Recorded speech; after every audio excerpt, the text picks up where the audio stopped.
Hola, hola, buenas tardes con todos. Bienvenidos a esta sesión de webinar en la Escuela Profesional de Ingeniería Sanitaria en los jueves de agua, saneamiento y salud pública. Bienvenidos a todos nuestros amigos de las redes sociales, del Facebook, de la escuela, a los amigos también que estamos conectados ahorita por el Microsoft Teams. Darles la cordial bienvenida a esta sesión y obviamente agradeciéndoles por seguirnos en las redes sociales. El día de hoy vamos a contar con una ponencia muy interesante.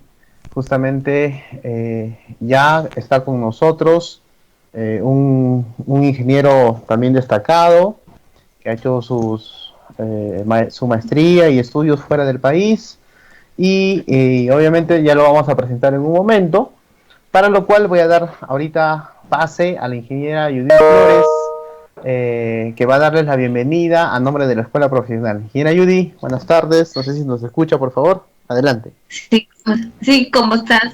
Buenas tardes, ingeniero Jorge, ingeniero Martín, ingeniero Nino, ingeniero Johnny. Eh, una vez más, hoy continuamos con los webinars.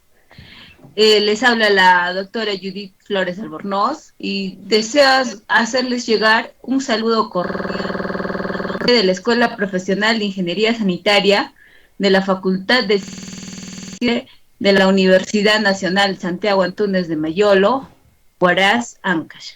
Y además también aprovechar a saludarles a nuestros amigos de las redes sociales y del Teams. Les doy la bienvenida el día de hoy al webinar de los días de agua, saneamiento y salud pública, con el tema de tratamiento de agua potable y residual en campamentos de sitios remotos. Bienvenido, ingeniero. Buenas tardes, bien. Gracias, doctora Judith. Bien, el día de hoy quisiera agradecer primero a los organizadores por la deferencia conmigo y presentarles a los asistentes un pequeño tema, ¿no?, que va a ser el tratamiento de agua potable y residual en campamentos de sitios remotos, ¿ya? Sabemos que en nuestra patria, en nuestro país, la mayoría es principalmente extractor de recursos naturales, ¿no? Extractor de recursos que generalmente están lejos de las ciudades, ¿no? Y a esos lugares donde las empresas se tienen que movilizar para poder tratar estos minerales, extraer estos minerales, estos recursos, necesitan armar campamentos o complejos habitacionales, ¿no? Estos rubros van a ser la minería, principalmente, los hidrocarburos. Sabemos que tenemos campamentos petroleros, campamentos de gas, ¿no?, como el gas de Camisea, por ejemplo, energía e industrias, ¿no?, en general. Los proyectos tienen diferentes etapas, ¿no? Cuando uno va a diseñar un proyecto, generalmente estos proyectos se dividen en 4: exploración, construcción, operación y cierre. En la fase de exploración, lo que se busca es tomar toda la data necesaria para, primero, ver la factibilidad del proyecto, ¿no?, si va a ser económicamente rentable extraer el mineral y la cantidad que vamos a sacar, ¿no? Entonces ahí van a llegar profesionales, generalmente geólogos, estudios de suelo, estudios ambientales, movimiento de tierras, ¿no? Diferentes profesionales y la cantidad de personal va a ser, digamos, una de las más reducidas de todas las etapas, ¿no? Normalmente llegan entre 300 a 600 personas. Esto es un promedio, ¿no? Puede variar, puede ser menos, pueden ser más, ¿no? Luego de que ya en esta etapa de exploración se ha recabado toda la información necesaria, se ha planificado en forma paralela la construcción de todo el complejo, ¿no?, complejo que va a tratar o va a extraer o procesar en algunos casos ciertas materias primas, viene la fase de construcción. La fase de construcción generalmente es más grande. ¿Por qué? Porque llegan los constructores, ¿no? La gente de ingeniería civil, construcción civil, las empresas como, bueno, ustedes ya las conocerán, está Graña y Montero, COSAPI, diferentes empresas, San Martín, ¿no? Que se dedican a la construcción del proyecto, ¿no? Esta es la etapa más dura en cuestión de personal que se encuentra en campo.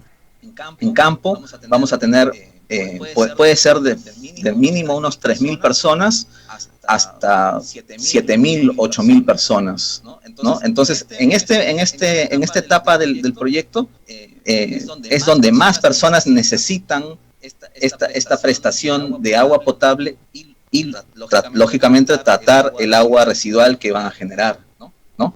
Luego en la operación baja un poco. Ya en la operación significa que ya el proyecto ha sido construido, ya las plantas están hechas, listas para que los operadores vengan y muevan lo suyo, ¿no?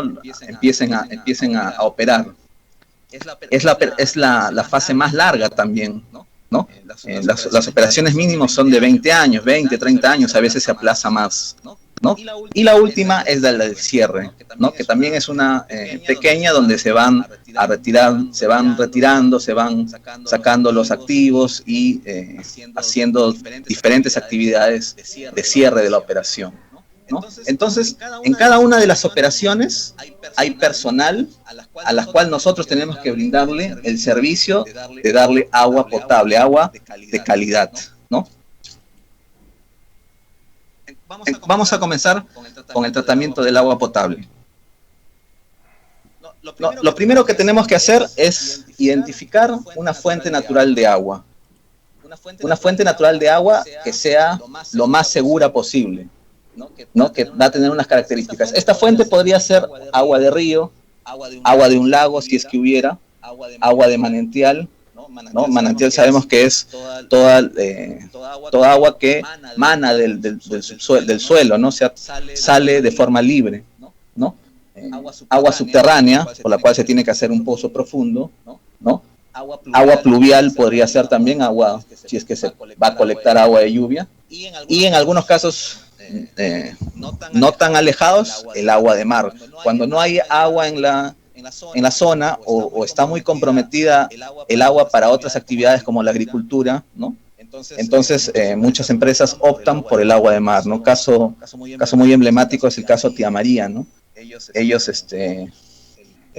lo que proponen es usar agua de mar para sus procedimientos y seguramente también para la gente que va a vivir ahí, no consumir el agua que es un recurso escaso, ¿no?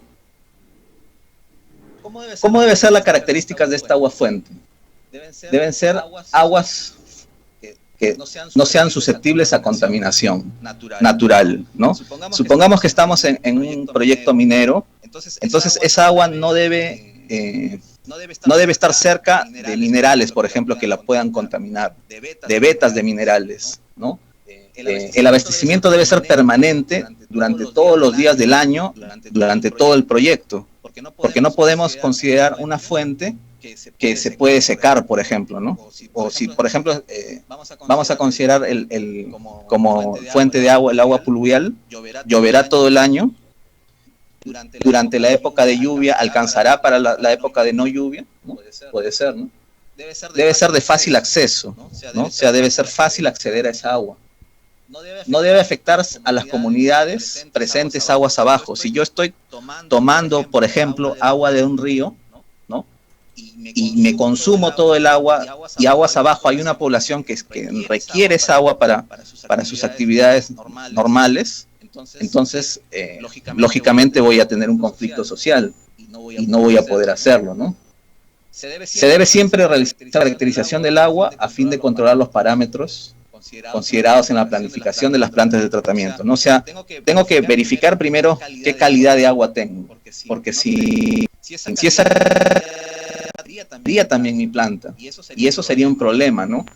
Sería un retraso bien fuerte, porque no podría cumplir con las especificaciones que me exige la ley, ¿no? La norma. Y por último, se deben tomar precauciones para la conservación del recurso, ¿no? O sea, como ya habíamos comentado, no podemos consumir todo el recurso o no podemos desperdiciarlo. Muchos de ustedes seguramente habrán visto o lo van a ver en su curso de aguas subterráneas, que hay pozos que se abren, que liberan el agua naturalmente, ¿no? Ya se me olvidó el nombre de esos pozos, como en las antiguas series, películas, veían algo similar a lo que pasaba con el petróleo, ¿no? ¿Recuerdan? Alguien abría un pozo y salía el petróleo en forma natural y con fuerza, ¿no? Eso también es pozo artesiano, se llama. Cuando nosotros nos encontramos un pozo artesiano, perforamos, entonces el agua brota con una presión, ¿no? Una presión ya por la disposición de la zona freática, ¿no? Confinada. Entonces, y la topografía del terreno hace que el agua salga en forma natural y con una presión, y salga permanentemente. A menos que yo tape ese agujero que yo he generado, entonces el agua va a seguir saliendo. Entonces yo tengo que, si yo voy a hacer, por ejemplo, ¿no? Una perforación, yo tengo que tratar en lo menos posible de no tocar un pozo artesiano, ¿no? Y si lo voy a tocar, que el agua que salga sea proporcional a lo que voy a necesitar, porque si no el agua se va a desperdiciar y se va a perder el recurso, ¿correcto? ¿Qué consideraciones debo tener yo para diseñar la planta de tratamiento de agua, o la PETAP, como se suele llamar, ¿no? Primero, tenemos que analizar el agua que tenemos, el agua que vamos a elegir como fuente para convertirla en agua potable. Sabemos todos que el agua en forma natural, en muy pocos casos se puede tomar directamente, ¿no? Y además no se recomienda a menos que se haya hecho un análisis muy exhaustivo, ¿no? Entonces tenemos que analizar qué agua tenemos, ¿y qué va a tener esa agua que nosotros disponemos? Puede tener sólidos gruesos, sólidos suspendidos, sales disueltas, aceites, ¿no? Aceites de hidrocarburos, que deberían ser pocos porque es un contaminante que no debería entrar, ¿no? Materia orgánica, que también debería ser poca, ¿no? Porque si no ya estaríamos hablando de un agua residual, ¿verdad? Metales pesados, que son muy comunes.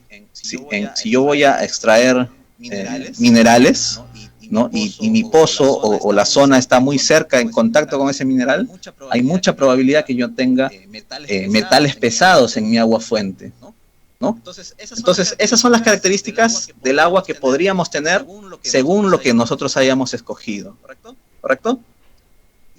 Y ahora el agua que queremos, ¿no? O sea, tenemos que llegar de un agua que tenemos a un agua que queremos. Pero ¿qué agua queremos? ¿Qué agua necesitamos? Muchas veces el personal suele bromear y decir, esta agua será la misma que el agua San Luis, que será el agua de Mesa, ¿no? Siempre hay esas ideas que tienen las personas sobre el agua potable, muchas veces porque no conocen el tema, ¿no? Pero nosotros simplemente tenemos que cumplir el reglamento de calidad de agua para consumo humano, el decreto supremo número 31 de 2010 de la DIGESA, ¿no? La Dirección General de Salud y Ambiente. Si nosotros cumplimos con esa norma, entonces se puede decir que estamos brindando agua segura, agua de calidad, agua potable para el consumo humano, ¿no? Entonces, y bueno, nos remitimos y ahí vamos a ver todos los parámetros, ¿no? Organolépticos, de metales pesados, de sustancias orgánicas. Es una lista bastante larga que tenemos que cumplir, ¿verdad? Entonces tenemos un agua fuente y el agua que queremos llegar, que nos la dice el reglamento de calidad de agua. Y para llegar de lo que tenemos, necesitamos una planta de tratamiento, ¿correcto? Y esa planta de tratamiento está compuesta de dos cosas principalmente, ¿no?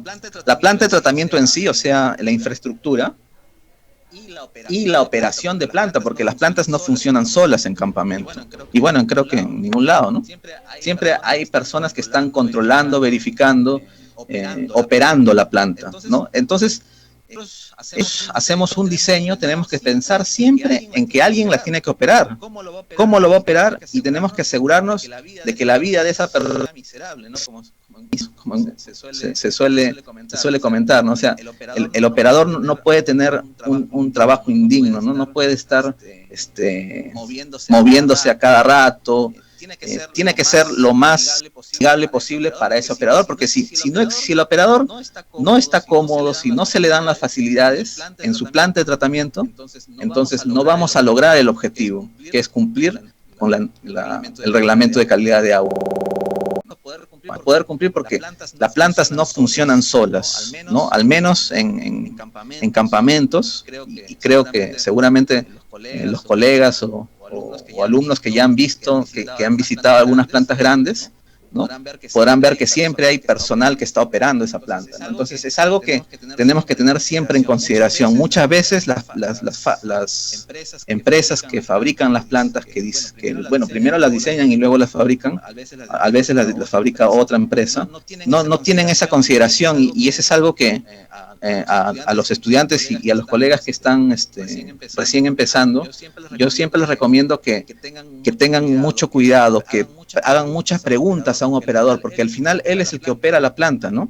Nosotros muchas veces, por un desconocimiento, hay veces un poquito de soberbia, ¿no?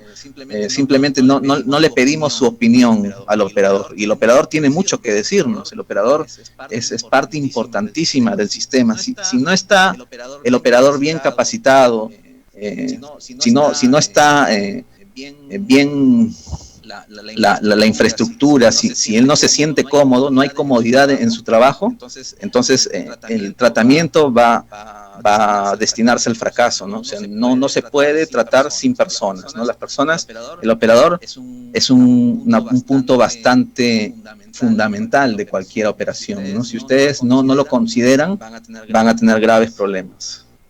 ¿Correcto? Ahora, volviendo al esquema anterior, ¿no?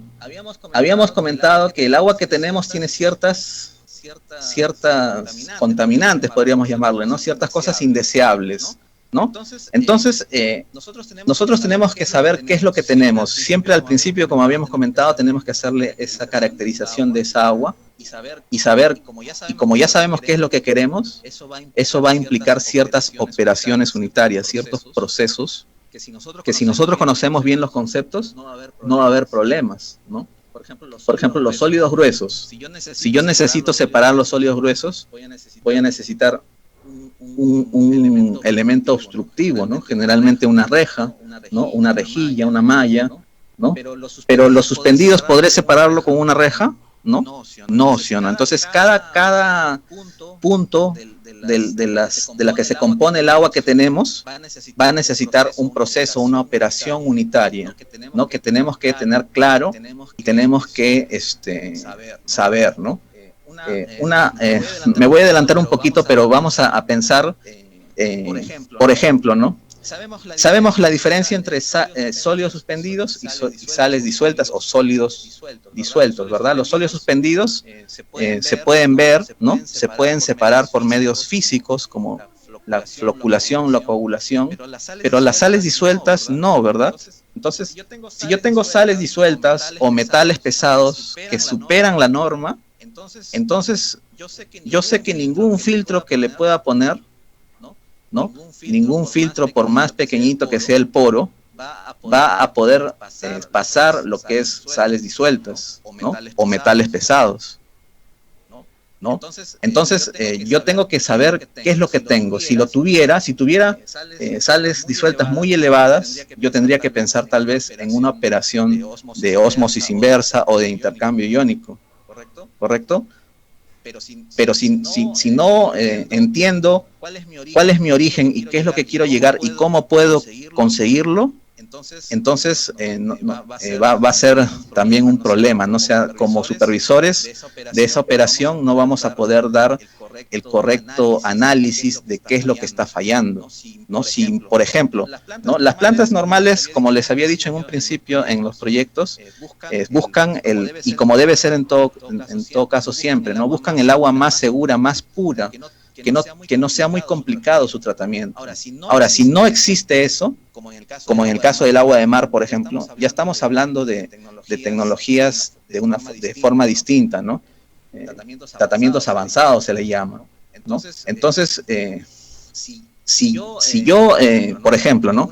En una planta hay una contaminación con algún metal pesado, con una sal disuelta que no se había considerado, entonces yo con mis datos, mis análisis periódicos que se hacen, entonces yo tengo que ser capaz de sustentar que la planta está teniendo problemas por un problema de diseño, al no haberse considerado que podía haberse contaminado con otros materiales para la cual no estaba diseñada, ¿no? ¿Sí me entienden? Entonces, si hay metales pesados que aparecieron por alguna contaminación no esperada, ¿no? Imprevista, entonces yo tengo que tener la solidez para sustentar que la planta va a tener problemas y que no hay nada que el operador pueda hacer, porque la planta, como habíamos dicho, ¿no? Está compuesta de dos, ¿no? La infraestructura de la planta y el operador, ¿no? El operador no puede hacer nada si la planta no va a poder quitar, ¿no? Por ejemplo, la dureza del agua, ¿no? Que son las sales de calcio y magnesio. Si la dureza está muy elevada y mi planta no tiene un ablandador de intercambio iónico, ¿no? Entonces el operador no podría hacer nada contra eso, ¿no? Entonces esas cositas, esos detalles son importantes porque muchas veces las personas que están supervisando o el cliente que está supervisando que se haga esto, muchas veces no conoce estos temas, no conoce el tema del agua y se va contra el operador, se va contra la empresa que está concesionando la operación, ¿no? Y si el supervisor no está sólido en esos conocimientos, pues el problema nunca se va a identificar y va a causar muchos problemas, ¿no? Muchos contradichos. Bien, entonces volviendo, para una remoción de sólidos nosotros necesitamos rejas, canastillas, ¿no? Los alumnos que ya han llevado los cursos en el tema de rejas, ¿no? Seguramente se estarán imaginando algo como esto, ¿no? En un río, ¿no? Hay una boca toma, una desviación, una reja y un lugar donde voy a tomar el agua, ¿no? Eso en la mayoría de casos debería hacerse. Muchas veces lo que van a encontrar es solamente esto, ¿no? Una canastilla y la válvula de pie de la bomba que va a succionar el agua, ¿no? Más que todo en proyectos pequeños, ¿no? O tal vez una bomba sumergible ahí, ¿no? Podría ser el caso. O sea, estamos hablando de pequeñas volúmenes, ¿no? Caudales de agua de tratamiento que se requiere. Estamos hablando tal vez desde 100 metros cúbicos día, ¿no? Hasta 600, 700 metros cúbicos día. Creo que lo máximo que yo he verificado son 750 metros cúbicos día, ¿no? Entonces, no tiene punto de comparación como una planta como la Tarjea, pues no estamos hablando de otras magnitudes ya, ¿no? Entonces, en pequeñas localidades o en proyectos donde hay poblaciones pequeñas, vamos a encontrar algo más ligero, no es tan pesado, la infraestructura no es tan pesada, como vamos a ver más adelante también, ¿no? Los sólidos suspendidos, ¿no? ¿Qué pasa cuando los sólidos suspendidos, o cómo los sólidos suspendidos que son los que nos provocan la turbidez del agua, ¿no? ¿Cómo podemos separarlos, ¿no? En algunos casos, cuando yo, por ejemplo, estuve en un proyecto donde se tomaba agua de pozo subterráneo, y solamente con filtros de arena y carbón activado era suficiente para poder digamos tratar la turbidez que venía el agua, ¿no? Pero si la turbidez es de un río muy turbulento, donde arrastra muchos sólidos, se necesita un sedimentador, ¿no? Un sedimentador, porque si lo paso directo a los filtros se vuelven inutilizables, ¿no? Se saturan demasiado rápido y ya no cumplen su función, porque el operador no puede estar cada 5 minutos haciendo retrolavado, ¿no? Y es un problema. Entonces, si la turbidez de mi agua fuente es muy alta, yo tendré que pensar en un sedimentador. Si la turbidez es mayor a 100, ya debo estar pensando en un sedimentador. Si es menor a 100, me puedo saltar este paso, ¿no? Vamos a tener que avanzar un poquito rápido porque ya veo que se me ha pasado casi media hora y todavía no llego a la mitad, pero vamos a ver, ¿ya? Estos son los filtros que vamos a ver en una operación de sitios remotos, ¿no? Pueden ser los de la mano izquierda, ¿no? Que son los filtros de acero al carbón, ¿no? O los de la mano derecha, que son filtros de polietileno reforzados con fibra de vidrio, ¿no?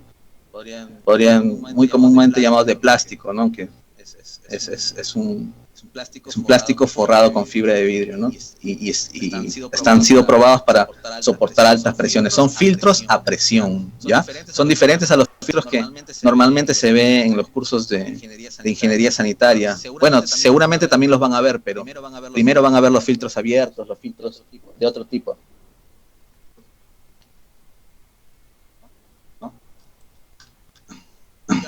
Y ahora, ¿qué esos filtros, qué es lo que contienen? ¿No? Aquí en la gráfica, en las fotos, podemos ver en los recipientes de la parte inferior el soporte, el material de soporte, la grava gruesa, ¿no? Y en la parte superior tenemos la arena fina, ¿no? Siempre se busca diferentes tamaños para mejorar. Recuerden que los sólidos suspendidos se quedan atrapados en los intersticios, ¿no? En los pequeños espacios que se genera entre grano y grano de arena, ¿no? Y el carbón activado, que sirve para quitar o retirar compuestos químicos que suelen darle color, sabor, olor al agua, ¿no? Entonces, son proyectos pequeños, y ustedes saben que el carbón activado es un poco caro. Entonces sí se suele usar carbón activado. Y en la foto de la derecha podemos ver cómo se dispone ese filtro por dentro, ¿no?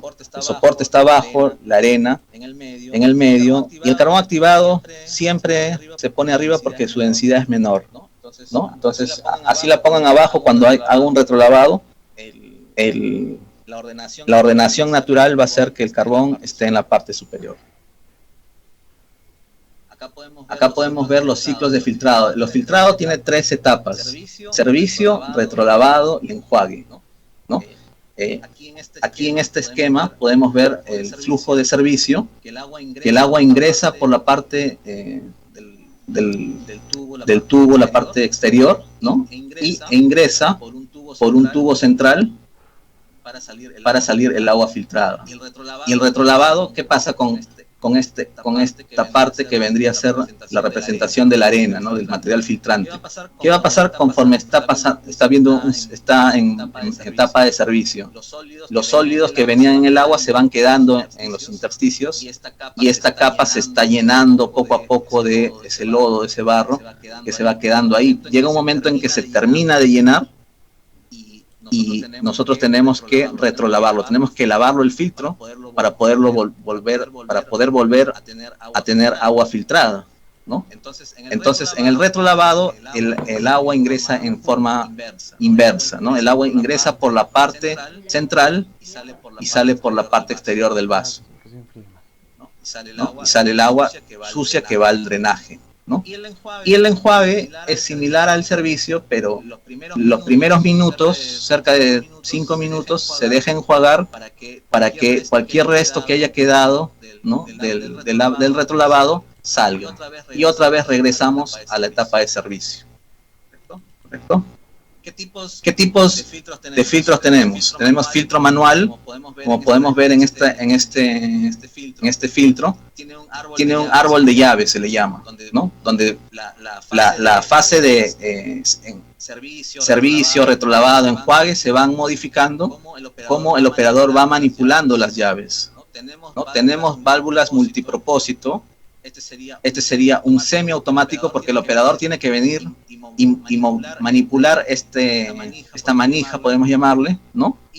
Y cambiarle a fase o etapa manual, servicio, retrolavado, enjuague, pero un operador viene y lo manipula, ¿no? Pero ya no hace un montón de movimientos de válvulas, sino solo gira esta manivela, esta manija, ¿no? Y los automáticos ya son son dispositivos electrónicos que tienen electroválvulas, ¿no? Que en su parte interior ya hacen todo ese movimiento de válvulas y tienen esta apariencia, ¿no? Estos son los cabezales, le llaman, y este es el vaso del filtro de polietileno revestido con fibra de vidrio, ¿no? Tienen esta apariencia. Luego, muchas veces para cocina, para mejorar la calidad del agua, se usan los filtros pulidores, que viene a ser la microfiltración, ¿no? Se encuentran en estas presentaciones de tipo spum, bobinado o plisado, ¿no? Hay diferentes marcas, diferentes presentaciones, se pueden mercado muy fácilmente, ¿no? Sirven para poder filtrar más aún. Normalmente en los proyectos se estila usar un poro de 5 micras, pero en el mercado hay de 10, hay de 1, ¿no? Es más común el de 5. Ahora, ¿cómo voy a desinfectar el agua? Hay agentes químicos y agentes físicos, ¿no? Generalmente el hipoclorito de sodio, en los químicos vamos a tener el hipoclorito de sodio, de calcio, cloro gaseoso, que no es muy común en proyectos, porque ustedes saben que es un gas venenoso y las condiciones de seguridad se hacen un poquito elevadas, entonces no se estila, aunque hay algunos que ya lo están usando también, ¿no? Ozono, no, tampoco es muy común, pero se puede, ¿no? Los agentes físicos son la luz ultravioleta. Generalmente siempre, ustedes saben que el cloro tiene un efecto residual y eso tiene una ventaja frente a la luz ultravioleta, ¿no? Entonces, si alguien va a poner luz ultravioleta, generalmente lo pone juntos, ¿no? Este es un esquema de una planta que yo supervisé. Tenemos las bombas que extraen el agua de un tanque de almacenamiento, pasan por los filtros de carbono. Este era de un proyecto donde se tomaba agua de pozo profundo, o sea, era un agua de muy buena calidad. Ustedes saben que cuando yo extraigo agua de un pozo profundo, el mismo suelo se vuelve como un filtro, ¿no? Y el agua venía bastante buena, ¿no? Lo pulíamos con estos filtros de arena y último se dosificaba hipoclorito de calcio. El hipoclorito, acá ven el cartucho donde va el filtro pulidor, ¿no? La cloración, generalmente también en sitios remotos, se prefiere el hipoclorito de calcio porque es una sustancia sólida y es mejor para el transporte. En cambio, el hipoclorito de sodio, ustedes saben que es lo que comúnmente llamamos la lejía, es líquida, y transportar líquidos se hace más complicado, ¿no? Y también hay un gasto porque prácticamente estamos transportando agua, ¿no? Entonces no es tan común, pero sí se puede también, en algunos casos lo hacen. Bien, sé que estas cosas las paso muy rápido, pero es que son poco tiempo, es solo para darles un pantallazo general. Entonces, vamos a hablar un poquito cómo es el tratamiento de agua residual en estos campamentos, ¿no? Entonces, todos sabemos que el agua residual es un agua que ya se usó, un agua que la usé en mis servicios, ¿no? Y ya no la puedo volver a usar, se desecha, ¿correcto? Entonces, ¿qué consideraciones debo hacer para mi planta de tratamiento de agua residual doméstica o PETAD, ¿no? Muy similar a como habíamos hecho con el agua potable, ¿no? El agua que tenemos que caracterizarla, ¿no? Sabemos qué características en general debe tener esa agua, ¿no? Tener sólidos gruesos, restos de papel, de plásticos, de cabellos y cualquier otro resto que alguna persona no muy educada haya botado, ¿no? O sea, siempre en campamentos hay personal de toda clase, entonces no hay esa cultura de no botar residuos sólidos a los drenajes, ¿no? Mucha gente bota sus papeles, sus cosas que se quieren deshacer por el drenaje, ¿no? Y todo eso llega a la planta y puede causar problemas en las bombas que son muy sensibles, ¿no? Arena, ¿no? Por las lluvias, ¿no? Puede ingresar arena. Materia orgánica suspendida y materia orgánica disuelta, ¿no? Eso es fijo que vamos a encontrar en un agua residual. Y aceites y grasas, porque siempre se cocina y siempre se generan aceites y grasas, ¿no? ¿Y qué agua queremos? ¿No? ¿A qué agua tenemos que llegar? Y eso, en el caso del agua residual, varía, depende del sector, depende a dónde yo quiero verter ese agua, si va a ser a un cuerpo libre, si lo voy a reutilizar, si va a ser a un lago, a un río, o lo voy a reinyectar al suelo. Varía, cada una tiene una ley aplicable al sector y a la actividad y a la forma como voy a disponer esa agua, ¿no? Y en otras ocasiones algunas empresas, como son capitales internacionales, ¿no? Los que prestan el dinero, los que financian los proyectos, le exigen a la empresa que cumpla con leyes mundiales, internacionales de medio ambiente, ¿no? Entonces, una muy común es el IFC del Banco Mundial. Entonces, estas empresas se adhieren libremente y por sugerencias de las personas que van a financiar sus proyectos, ¿no? Entonces, si bien es cierto el que financia el proyecto quiere retornar su dinero, pero le dice, mira, pórtate con estas normas que son exigentes, pero van a evitar que en el futuro tenga yo problemas con la comunidad, que le mataste sus animales, que murieron sus peces, diferentes problemas que se pueden dar cuando nosotros vertemos un efluente a un cuerpo libre, ¿no? Un cuerpo receptor libre, ¿no? Entonces, estas empresas lo que buscan es asegurarse que el dinero pueda regresar, ¿no? Entonces, exigen a las empresas que operadoras, no operadoras de la mina o del sector de hidrocarburos, que cumplan estas normas, ¿no? Mientras más grande es la empresa, la gran minería, por ejemplo, es más factible que tengan que cumplir normas más estrictas que las nacionales, ¿no? Entonces, mi planta tiene que cumplir las normas que la empresa necesita, ¿no? Porque yo no voy a formarle una planta para lo que yo quiero o para lo que la norma nacional pide solamente, si es que a esta empresa le van a pedir una norma más estricta, ¿no? Entonces, para obtener, si tenemos un agua un agua residual que vamos a generar y queremos un agua residual tratada que cumpla con con todos estos lineamientos, necesito necesariamente una planta de tratamiento. Disculpen. Igualmente necesitamos la infraestructura de la planta, ¿no? Y un operador de planta, ¿no? Acá es más crítico incluso, ¿no? Porque hay más parámetros, ¿no? Entonces, igualmente tenemos que considerar todos esos detalles, ¿no? El operador tiene que tener facilidad para hacer sus limpiezas, para poder movilizar las mangueras, las bombas, y limpiar sus trampas de grasa, limpiar sus desarenadores, si es que los tuviera, ¿no? Hacer sus monitoreos de una forma fácil, sencilla, de tal forma que no sea agobiante para él, ¿no? Si no consideramos eso, el operador se relaja, no se siente motivado, no se hace la operación correctamente y al final todos perdemos.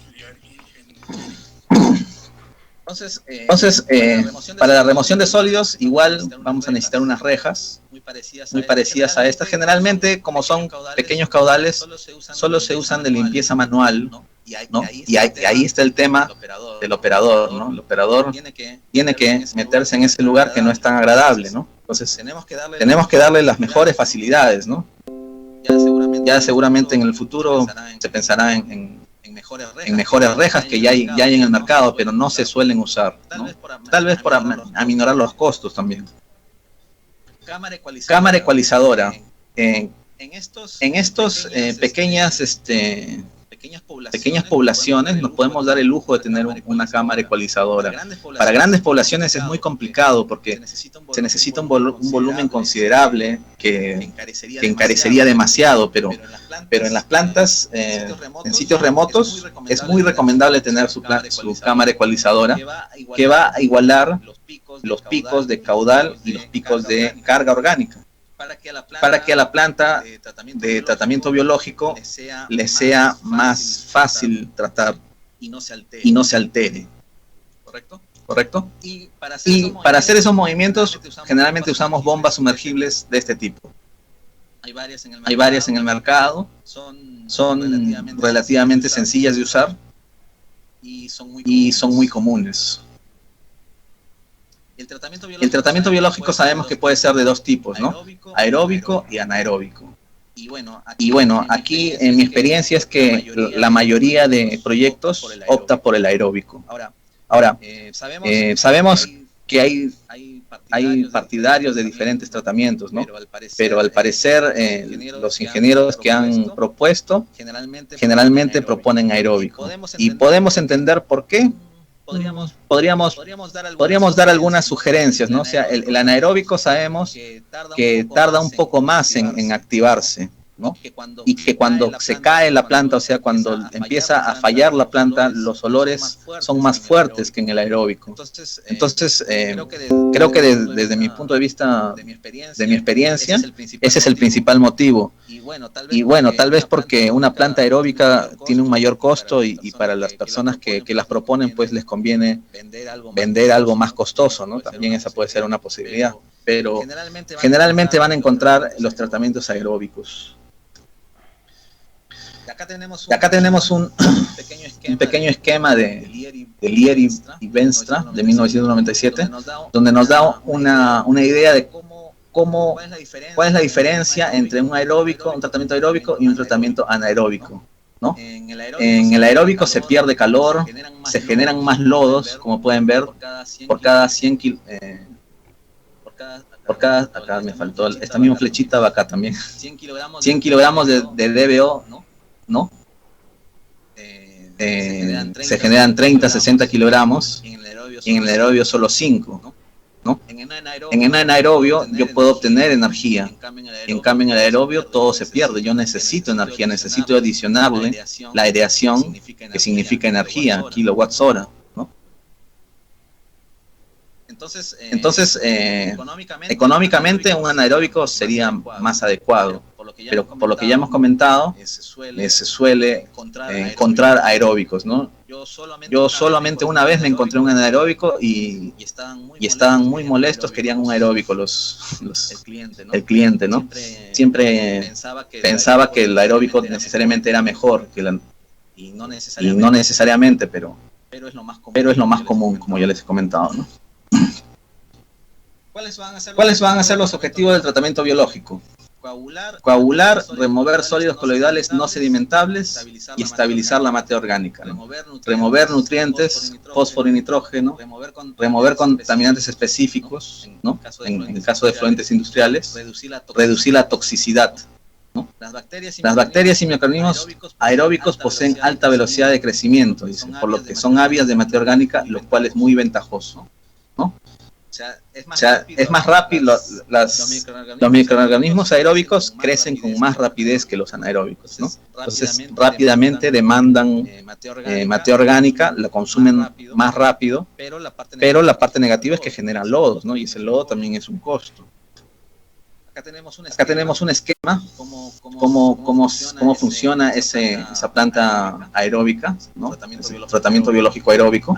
Hay un ingreso, hay una cámara de aireación donde se va a formar el lodo activado, ¿no? Se le va a adicionar oxígeno y ese licor que se va a generar, esa mezcla entre el lodo, el efluente de entrada, se debe sedimentar.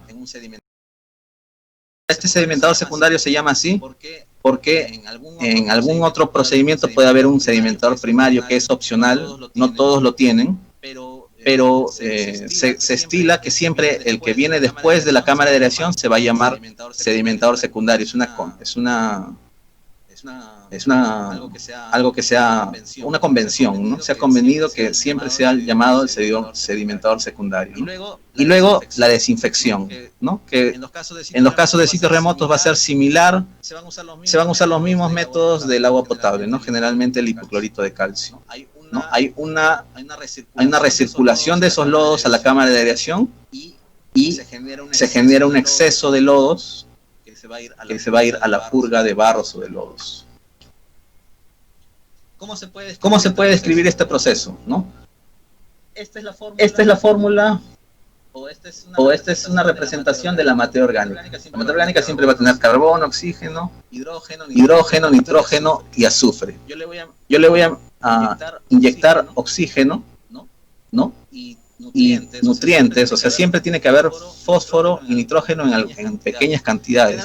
Generalmente no se adicionan, ya vienen dentro de la materia orgánica, ¿no? Pero si escasearan por alguna razón, ¿no? Tendríamos que adicionarlo, porque si no, las bacterias no podrían desarrollarse normalmente, ¿no? Y estas bacterias van a convertir esa materia orgánica en CO2, amoníaco, más células, más bacterias. Esta es la representación de las bacterias y otros productos que no son tan importantes, ¿no? Esta es la oxidación y la síntesis, o sea, cómo van funcionando, cómo van trabajando las bacterias. Y tenemos la respiración endógena, cuando ya no hay materia orgánica que consumir, las bacterias van a empezar como una especie de canibalismo, ¿no? O sea, va a haber una respiración endógena, o sea, van a empezar a consumirse entre sí, ¿no? Los mismos barros activados, ¿no? Las mismas bacterias más oxígeno van a formar igualmente CO2, agua, amoníaco y energía también, ¿no? La sedimentación se da en el proceso, en el sedimentador secundario, para concentrar el lodo activado y para recircularlo al reactor biológico. Y la desinfección, ¿qué busca? Eliminar los patógenos que contiene el agua residual, ¿no? Generalmente nosotros medimos coliformes fecales, coliformes totales, para verificar que haya una correcta desinfección, ¿no? Esto es lo que más o menos veríamos en un sedimentador, ¿no? Vamos viendo los lodos, ¿no? Que están en esta gráfica, cómo se van asentando, ¿no? Cuando hay reposo. Entonces acá vemos el licor mezcla y los lodos se van sedimentando. Parte de ellos regresarán otra vez a la cámara de aireación y la otra parte se va a ir al lecho de secado. El fenómeno de bulking es un fenómeno muy común en este tipo de tratamiento, y es un dolor de cabeza para cualquier operador, ¿no? El bulking es cuando se forman lodos esponjosos de baja densidad y muy difíciles de sedimentar. ¿Por qué se forman estos? Porque hay unas bacterias que empiezan a predominar, que son filamentosas y que obstaculizan o hacen más difícil la sedimentación, ¿no? ¿Y esto por qué se da? Cuando hay variaciones bruscas de caudales o de cargas, ¿no? O sea, cuando mi ecualizador no está funcionando bien, ¿no? Si no estoy ecualizando bien, se me va a generar este fenómeno de bulking. Luego los lodos en exceso se tienen que tratar. ¿Cómo trato los lodos? Bueno, hay que secarlos, hay que deshidratarlos, porque tienen mucha agua. 95% es agua y el resto es solamente el sólido. Entonces, movilizar, y sabemos que todo lodo es considerado un producto peligroso, ¿no? Entonces, si yo no lo seco, estoy transportando agua, y manipular o gestionar lodo con agua, ¿no? O sea, un residuo peligroso es muy costoso, ¿no? Entonces yo, para hacer más económico posible, le tengo que extraer todo el agua posible, todo el agua que tiene mi lodo. Para eso es muy común los lechos de secado. Ya se están implementando también en algunos proyectos lo que son los filtros prensa, Los filtros tornillo he visto muy poco, pero los filtros prensa y los lechos de secado son lo más comunes que vamos a encontrar en los proyectos. Acá tenemos algunas fotos de cómo son los aireadores. Estos son aireadores mecánicos. Son los que van a generar el aire, ¿no? Van a inyectar el aire al lodo en la cámara de aireación. O pueden ser difusores, ¿no? Que son con sopladores o blowers, ¿no? Que son elementos mecánicos, electromecánicos, que van a insuflar el aire a la cámara de aireación, ¿no? Acá podemos ver las pequeñas burbujas y la pequeña turbulencia que se genera por la oxigenación de la cámara de oxidación, ¿no? O el reactor también se le llama. Y aquí vemos una foto donde esta es una planta que recién se instalaba, ¿no? Vemos los difusores de platos o de disco también le llaman, ¿no? Por donde el aire pasa por estas tuberías y esta plata tiene una membrana que el aire puede pasar en micro burbujas, ¿no? Burbujas finas también se le llama.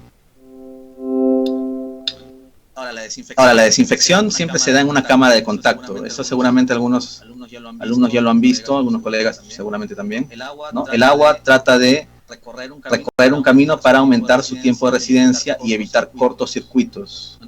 Entonces van viendo que el agua va serpenteando para asegurar una correcta desinfección. Esta es una planta en una empresa minera. Esta planta está hecha de acero al carbono, pero revestida con fibra de vidrio también, ¿no? Bastante interesante, ¿no? Un poco complicada de manejar también porque no estaba compacta. Estos son los aireadores, este es el ecualizador. Tenía problemas este ecualizador, no estaba bien diseñado. Si ven, miren, el operador tiene que subir al ecualizador, luego bajar, irse acá a verificar su tanque reactor. Entonces se le hace muy complicado al operador manipular este tipo de planta, ¿no? Entonces ahí ven el diseño.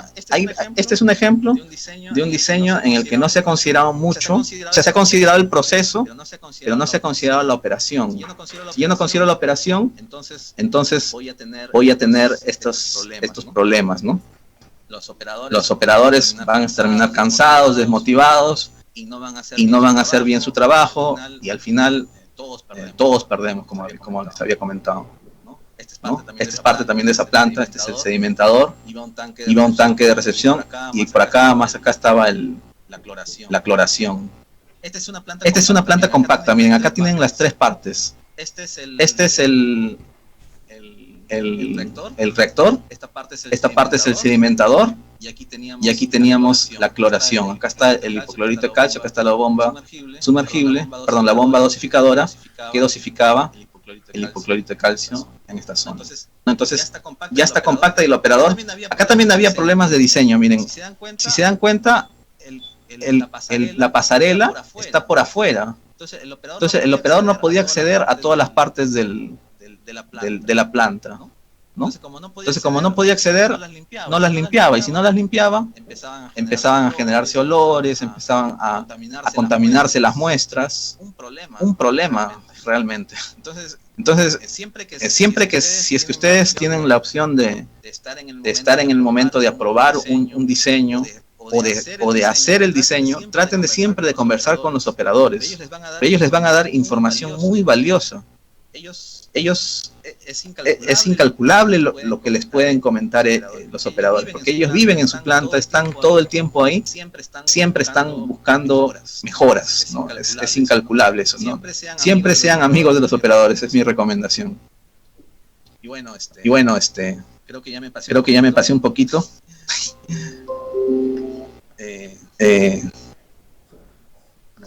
No sé. Está bien, es Jorge. ¿Sí? ¿Me escuchas? Sí, te escucho. Sí, te escucho. Ya. No, sí, más bien, no, estaba muy interesante lo que estaba presentando desde el punto de vista de concepto teórico que has presentado primero, los conceptos generales de los procesos de tratamiento, y obviamente ahora pues mostrando, y obviamente pues que sí se ha logrado el demostrar cómo desde el estudio básico, cómo podemos plantear un buen diseño de plantas de tratamiento. Bueno, contarte, Jorge, gracias a mí por tu tiempo, por tu presencia. Bueno, más o menos hemos tenido casi 190 chicos que se han conectado, así que ha estado muy interesante la presentación que nos ha dado. Y también tenemos algunas preguntas. Y Judy, por favor, no sé si empezamos con la ronda de preguntas para el ingeniero Jorge, por favor. Sí, ingeniero Jorge, gracias por compartir su amplio conocimiento en el tema de plantas de tratamiento de agua potable y aguas residuales. Sí, acá hay algunas preguntas, voy a tratar de resumirlas. Acá hay una pregunta, ingeniero Jorge, que dice, ¿cómo se determina el tiempo óptimo para un ciclo de filtrado? Bien, eso se tienen que hacer pruebas en laboratorio. Generalmente, desde mi experiencia, no he tenido la oportunidad de fabricar plantas. No ha sido mi expertise. Pero sé, porque me han comentado algunos compañeros que sí han tenido esa oportunidad, que se hacen pruebas piloto primero, ¿no? Y ya otro tema, muchas veces cuando no se hacen también, ese es el tema, que esto queda entre nosotros.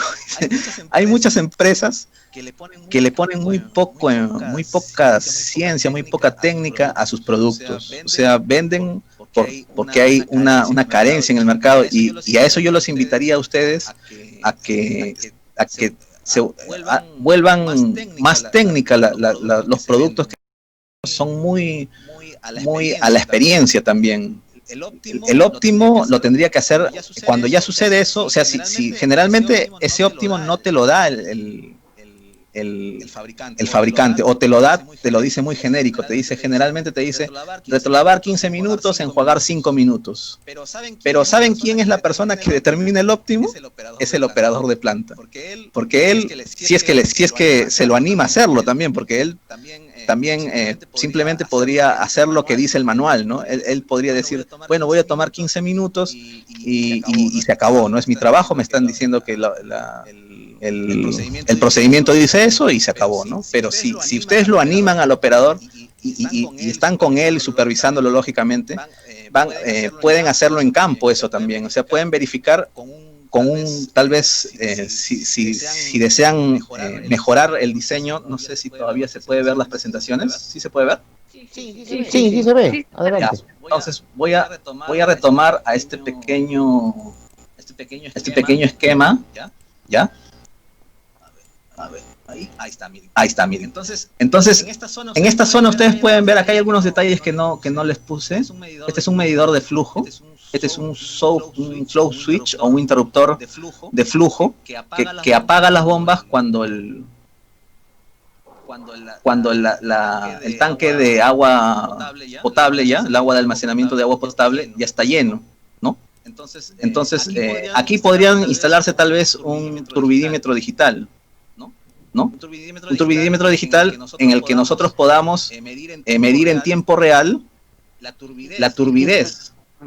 Y si yo sé en tiempo real cuándo ya está limpia el agua, pero midiéndola, lógicamente, no al ojo, porque también hay muchos operadores que trabajan al ojo, ¿no? Que eso no existe, pero es que han sido tan abandonados. O sea, la supervisión más para en la oficina y no con su operador, ¿no? Entonces han sido tan abandonados que el operador piensa que él puede medir la turbidez con la vista. No, es un poco gracioso, pero sucede, ¿no? Entonces, si nosotros instalamos en esta zona un turbidímetro, podemos verificar en campo cuáles son los mejores tiempos para el retrolavado, para el enjuague. No sé si estaría contestando su pregunta, o si por ahí va. Me imagino que sí. Me imagino que sí, ingeniero, muy claro su respuesta. Ya. Acá hay otra pregunta, ingeniero. Dice, si falla el fenómeno del bulking, obviamente se pierde la capacidad de decantar las aguas residuales. ¿Cómo se podría solucionar en el momento? Esa es muy buena pregunta. Miren, hay diferentes técnicas. no hay mucha literatura, mejor dicho, no hay muchos manuales que te digan qué hacer, porque son más que todo salidas que se deberían ver también con un laboratorio, ¿no? O sea, se deberían ver con un microscopio, ver cómo se van generando estas bacterias filamentosas. Una de las más que me ha tocado usar, porque depende de la situación también. Como esta situación del bulking no es eterna tampoco, no es que a partir de ahora todas las bacterias van a ser filamentosas, sino que el ciclo de las bacterias, porque ustedes saben que en el reactor va a haber una infinidad, una fauna tremenda, una diversidad tremenda de diferentes bacterias, hongos, ¿no? Todo tipo de bacterias están ahí. Y el bulking se genera cuando hay una predominancia de una, ¿no? Entonces, ahora, esa predominancia no es eterna. Algunos esperan, simplemente siguen trabajando, les trae más complicaciones, eso sí, porque la sedimentación no se da como dice el alumno, la persona que está preguntando, pero muchas veces la planta puede soportarlo. Es que si es que la planta no está diseñada a pelo, como se dice vulgarmente, ¿no? Si no está justita, digamos que tiene un exceso, un pequeño sobredimensionamiento de seguridad, lo va a poder cubrir. Si no lo tiene, ahí sí la complicación ya nos obliga a ser creativos, porque tenemos que hacer de todas maneras que ese lodo no se arrastre. Como no sedimenta bien, es muy fácil que ese lodo se arrastre y contamine mi muestra, ¿no? Entonces, ahí el operador se vuelve loco, empieza a limpiar los lodos, en otras ocasiones adiciona un poco de solución de hipoclorito de calcio, ¿no? Diluido, ¿no? Y le echa en la forma superficial para matar las bacterias en forma superficial, ¿no? Pero eso hay que tener cuidado, porque no podemos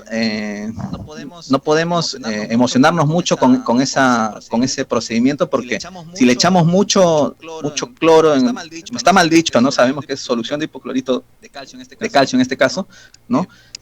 Eso sabemos que se va a recircular otra vez al reactor y podría dañar la operación. Pero si lo hacemos ligeramente, se mueren muchas de estas bacterias filamentosas y se puede retomar el procedimiento. Pero realmente es un dolor de cabeza, y es algo que estás ahí mirándolo, que no te gane, porque no hay técnica. Otros un poco más sofisticados prefieren comprar bacterias que les ayuden, pero no son. Yo, bueno, en mi experiencia, las bacterias no me han hecho gastar plata. He gastado dinero y no han cumplido lo que dicen. Sí, ingeniero, acá hay una pregunta de caracterización de agua potable. Dice, ¿cómo debe ser la caracterización para el diseño de plantas de tratamiento de agua potable en campamentos? ¿Es igual como se hace en las poblaciones urbanas? Sí, es muy similar. Es casi igual, ¿no? Ya.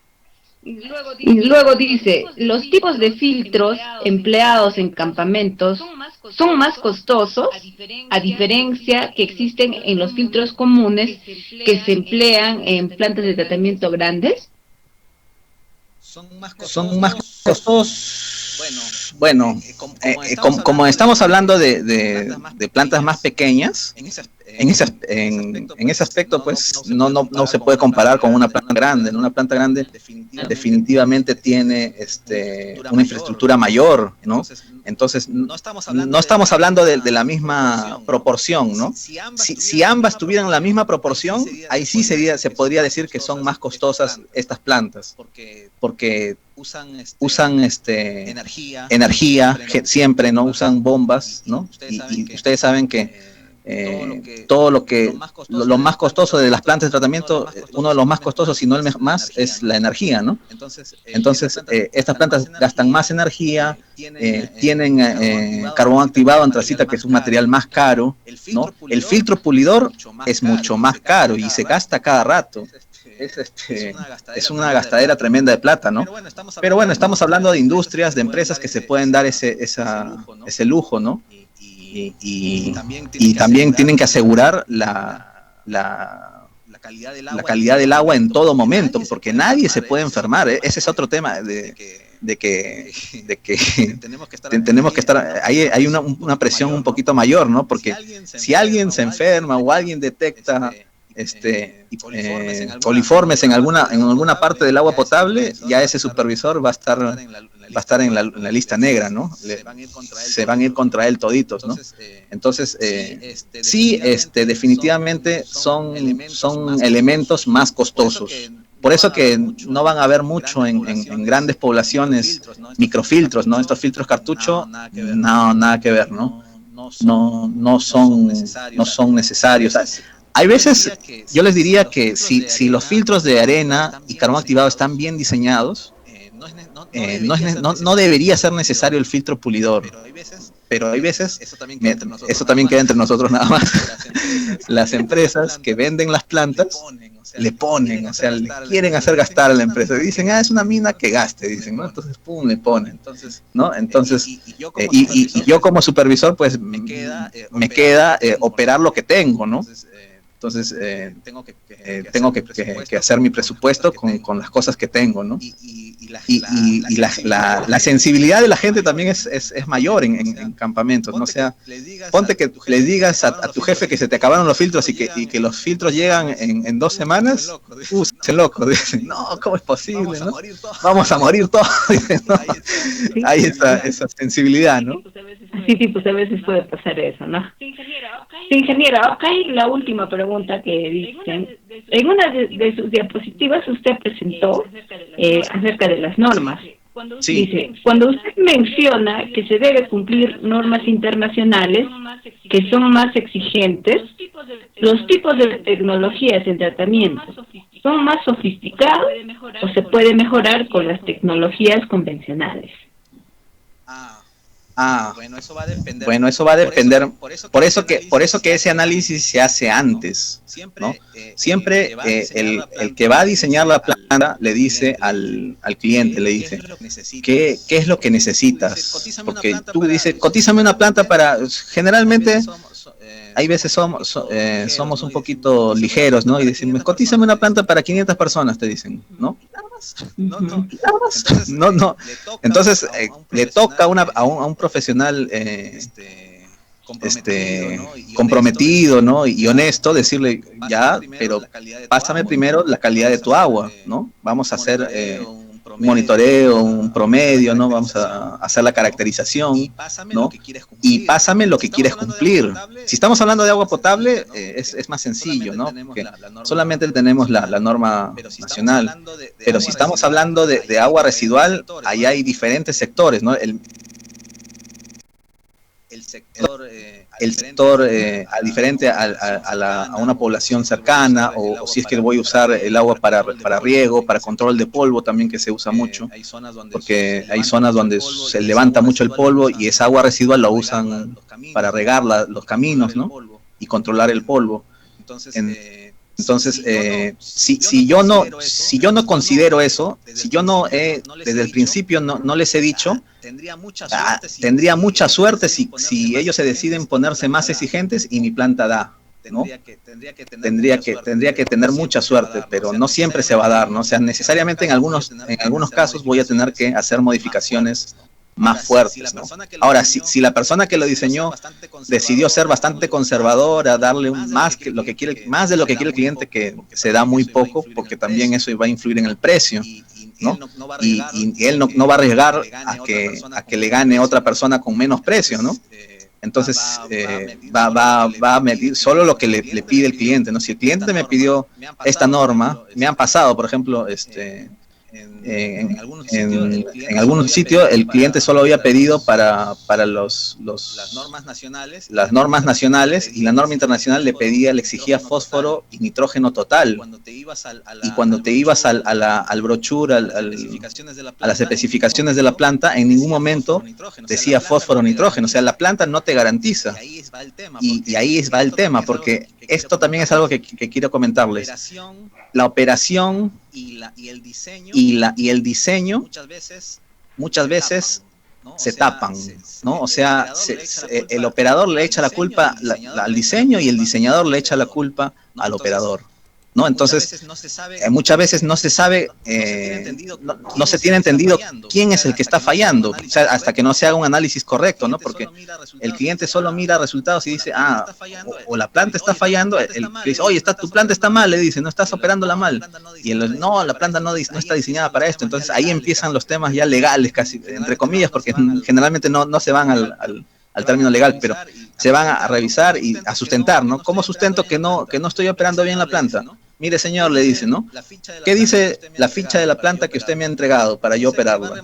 ¿Dice que va a remover nitrógeno y fósforo? No dice. Entonces, ¿cómo me exige a mí que yo cumpla?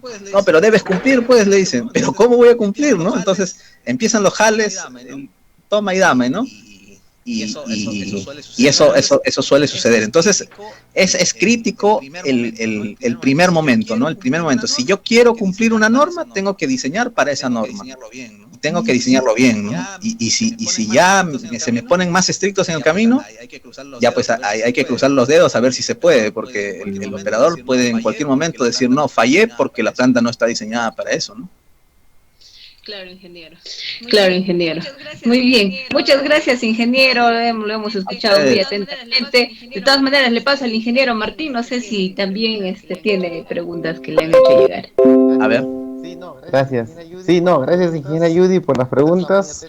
Usted está muy atenta a todos los mensajes que han enviado. Y también, bueno, acá había algunas preguntas en el chat del Facebook, donde justamente, preguntaba, ¿no? ¿Cuáles serían las consideraciones cuando se diseñan sistemas de agua potable con plantas compactas, cuando no se tiene la variación de calidad de agua durante un año hidrológico?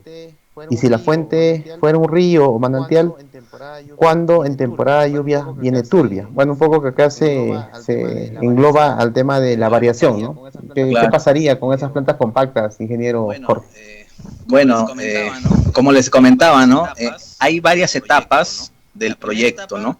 La primera etapa es la etapa de la exploración. En la etapa de la exploración hay poca gente, ¿no? Entonces, se recomendaría que en esos casos se sobredimensione un poquito más para estar digamos más holgados, pero siempre también hay campamentos de avanzada, le llaman, ¿no? O sea, campamentos en los que van 10 personas, 20 personas y toman estudios, ¿no? Entonces, para 10 personas, 20 personas, tú no haces tú no pones una planta para 10 personas, ¿no? Pones un pozo séptico, llevas tu agua en caja, ¿no? Es la cosa más sencilla. Entonces, ellos son los encargados de tomar la data durante todo ese tiempo. O sea, no es descabellado pedir data de todo el año. Debería, si el proyecto se está llevando de la forma adecuada, ¿no? Debería poder solicitarse toda esa información, porque si tú no la tienes, solo te queda adivinar. Y si tú adivinas, pues no puedes garantizar nada, ¿no? Si puedes obtener alguna data de los ministerios, ¿no? De la ANA, si es que la tuviera, que muchas veces no la tiene, ¿no? Tendrías que llegar a eso, ¿no? Pero si un proyecto se está llevando como debe ser, esa información debería ser tomada en cuenta, ¿no? Perfecto, ingeniero. Sí, bueno, ha quedado claro eso. Y bueno, básicamente preguntaban también cuáles son los parámetros indispensables para el diseño de una PETAR. Parámetros indispensables. Bueno, eso también lo van a ver en su curso, ¿no? Los parámetros, los primeros que uno tiene que ver son la DBO, la DQO, los aceites y grasas, el nitrógeno total, aunque no te pidan, lo necesitas, porque si tú no oxidas, si tú no calculas bien cuánto oxígeno, ustedes saben que el nitrógeno también se oxida, ¿no? Se oxida con oxígeno, ¿no? Entonces, hay veces eso también es un problema, ¿no? Solo monitorean lo que les piden. ¿Por qué? Porque no están guardando un seguimiento del proceso, ¿no? O sea, solo se van a la parte legal, ¿no? Me piden esto, y eso es lo que miden. pero la parte del proceso también implica ciertos parámetros y uno de ellos es el nitrógeno total. Si yo no mido nitrógeno total, entonces no puedo saber cómo puedo diseñarlo, ¿no? O sea, estoy cojo por ese lado. Claro que hay normas que nos dicen qué considerar en caso de que no tenga nada, ¿no? Pero si tengo la oportunidad de tener alguna data, entonces debería tomarla, ¿no? Es muy importante, ¿no? El DBO, el DQO, el nitrógeno total, aceites y grasas, pH, lógicamente, ¿no? Sólidos suspendidos, bueno, y por ahí algún metal contaminante, pero yo creo que con eso podríamos tener una buena idea de lo que vamos a necesitar, ¿no?